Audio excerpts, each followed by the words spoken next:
Another benefit of using Rambox is that your setup can be synced across devices, so you are never stuck when you install Rambox on a new device. You just have to download it, install it, log in to the same Rambox account, and your setup will be there ready to go. You just have to log into your apps once on each new device, and then you can start using it. I have here my other personal laptop, and I will show you something real quick. I will add Google Docs to my personal workspace in this laptop. I'm already logged in to the same Rambox account, and I will add it here, and you will see how it appears there. So give me just 2 seconds.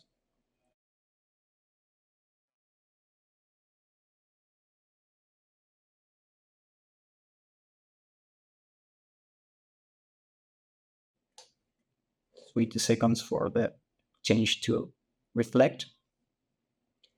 And as you can see, Google Docs has appeared here in my other computer also.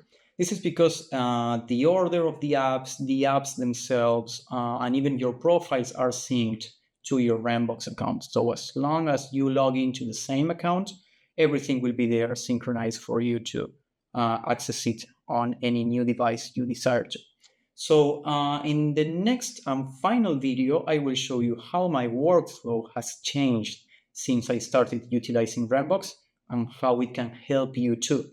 So don't miss that one, and let's see you in the final video of the series. Bye bye.